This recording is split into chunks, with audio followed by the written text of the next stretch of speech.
We're not very smart as a coaching staff, but we know how to work hard. So tonight, when things go poorly, or when things don't go exactly the way they're scripted or exactly the way we want, how we respond is ultimately what's going to determine the outcome of the football game.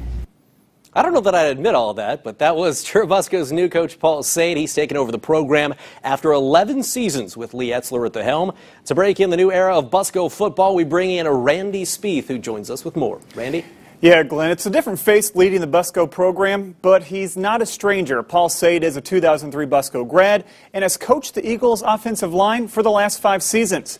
During that time, Busco's gone 50-9 over those 5 years. Tonight, opening the year at Fremont, Eagles already converted a 4th down on this first drive of the year, and later on the drive, Cody Conwell sets up the score, 7-zip Eagles. Seconds left in the opening quarter. Senior Kane Johnson, with big blockers right in front, gets tripped up at the end zone, but is rewarded with the score, 14-0 Busco. After one, move to the second, same score. Busco with another big gain right here. Cody Conwell rushing this long one in for a second score of the night.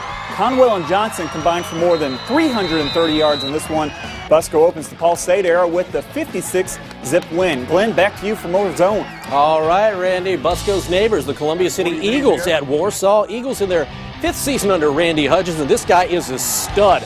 Warsaw senior Tristan McClone, 41 carries, 198 yards, and 3 touchdowns. Tigers up 7-zip early in the first. How about Travis Terps, the returning quarterback for Columbia City, finds Justin Batchelder. He would have 2 touchdowns on the game, including that 51-yarder. But, oh, how about this kick return?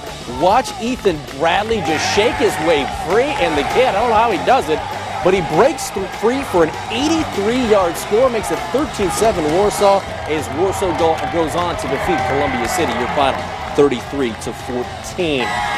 Heritage at New Haven. Patriots coming off that 10-win season last year. Bulldogs, hey, they won at 8. Second quarter, about 9 minutes to go after an interception. DeAndre Smith takes it in from 27 yards out. 30-21 Bulldogs at that point. New Haven now playing some defense. You saw the O, here's the D. Adam Hoffer with the interception at the 20-yard line, and that would set up Mr. DeAndre Smith for another score. 36-21 New Haven. At that point, they would tack on a bunch more. New Haven beats Heritage, your final, 61-21. Over at Etzler Field, Belmont and Woodland, Sherwood Haydock's team led by 6'5", 215-pound running back Jalen Bennett. But you know, right here, it's Corbin Smith to Greg White, 42-yard pitch and catch, and Woodland up 7-zip midway through the first after a Belmont field goal. How about Woodland on the 35? Corbin Smith, you know what? You saw him, he used the arm. How about using the legs? Breaking tackles, making moves. Woodland up 14-3, and Woodland, nice start to the season for the Warriors. They win 43-18.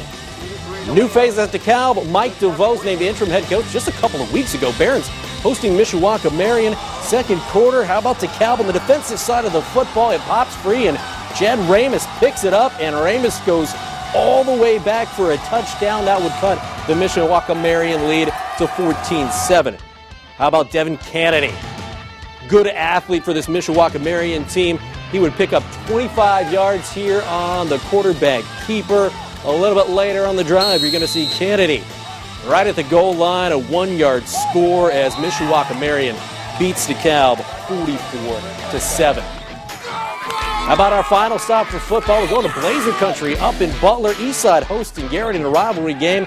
Dustin Underwood coming up with the pick for the Railroaders. That's exactly how Chris DePue teaches them how to do it. He would take this one all the way back to the 3-yard line. That sets up the Garrett offense. You remember this team lost a lot of seniors off last year's team.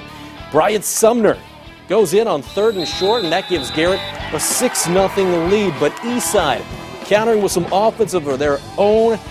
P.J. Dean taking over for Blake Blaker at quarterback position. This is a touchdown run, though, by P.J. Dean was taking the pitch there as the running back. 13-yard score as Eastside beats Garrett 46-22. We got more Highlight Zone, your play of the week, plus tin caps in action coming up after the break.